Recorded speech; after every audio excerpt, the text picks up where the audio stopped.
Hello guys, magandang araw. Ay, magandang gabi pala. It's me again, Kamutika TV.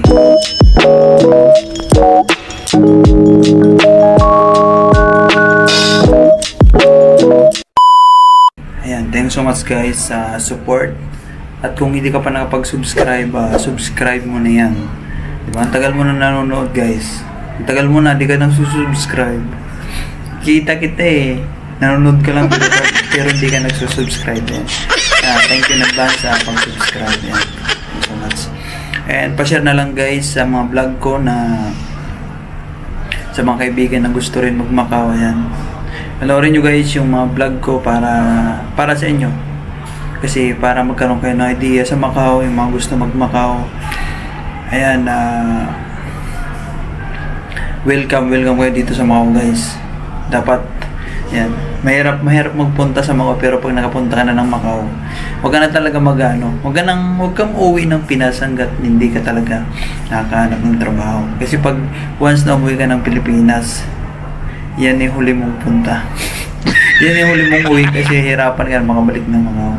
Yan, mag-Thailand lang tayo guys, basta huwag lang tayo uwi ng Pilipinas, diba? Hanggat hindi natin nakukuha yung goal natin para sa pamilya, diba? Once makahanap tayo ng trabaho, ayan, maluwag na tayo.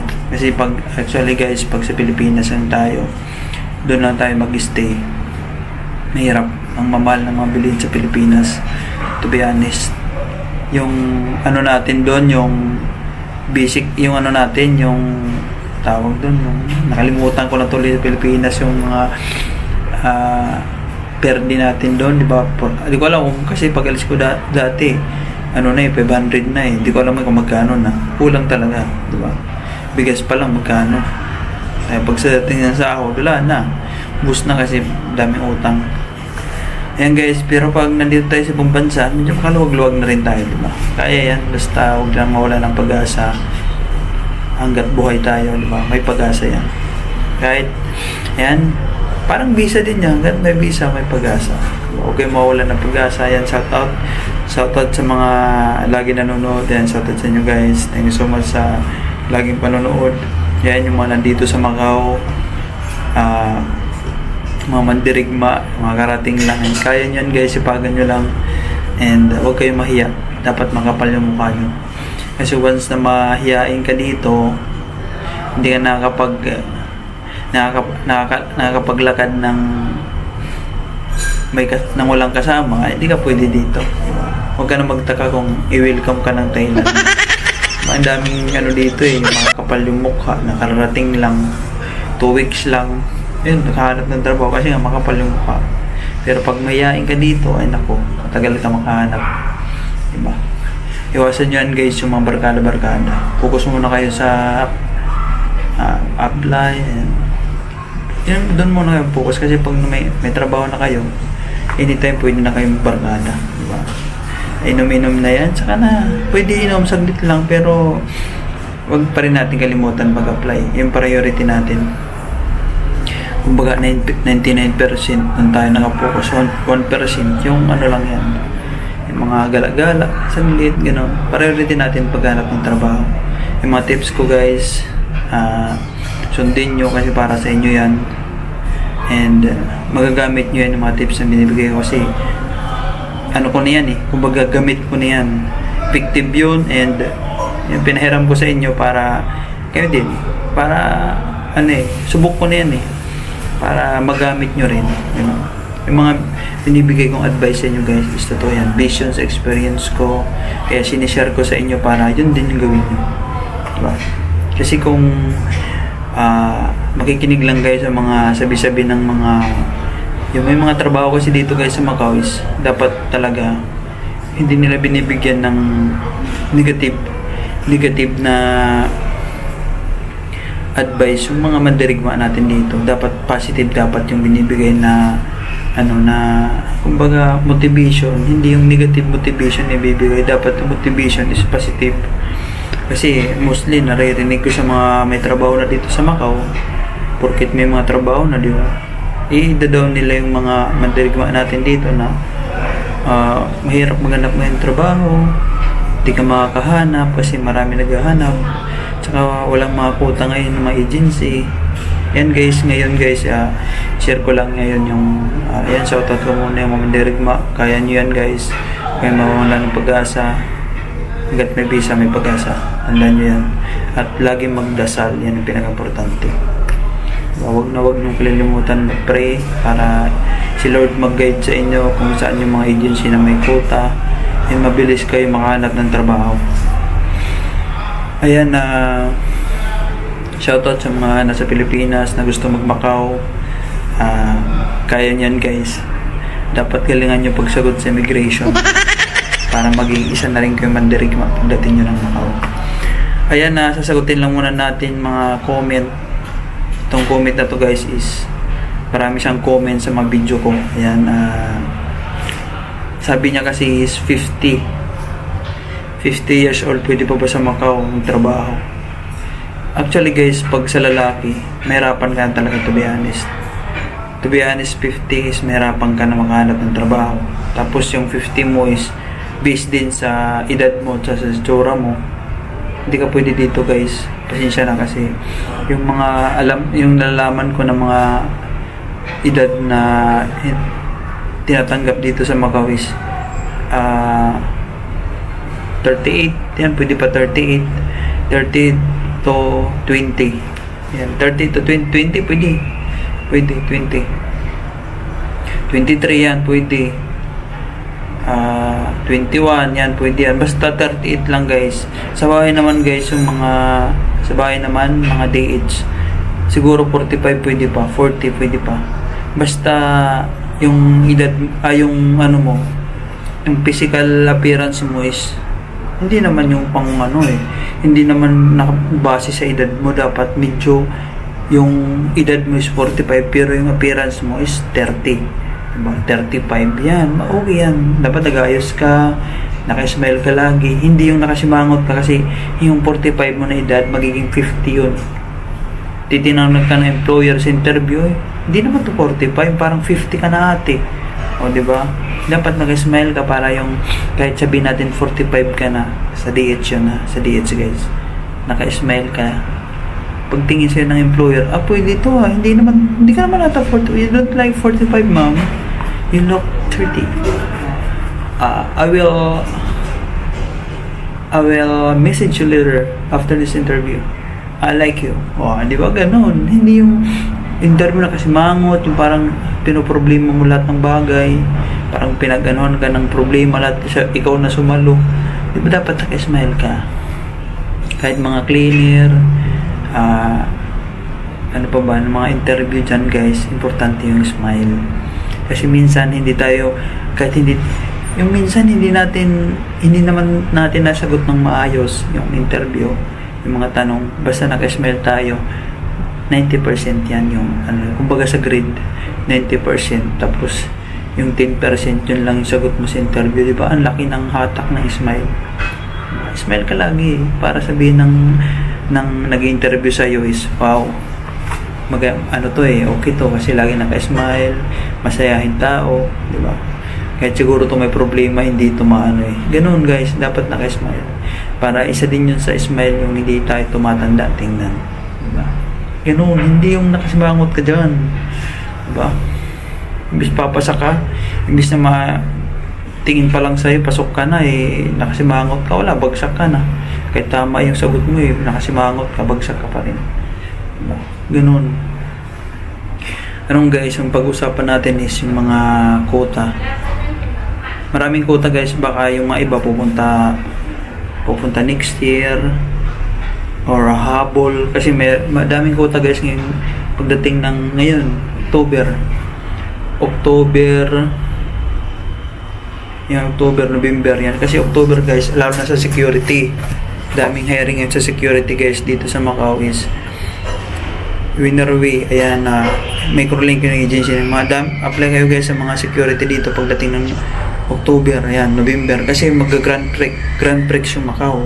Daming event yung Macau mula November hanggang December. Kaya ang dami nilang kukunin na security kasi magbabantay yan dyan sa mga gilid-gilid, yung mga sasakyan na gagamitin sa karera. Yan.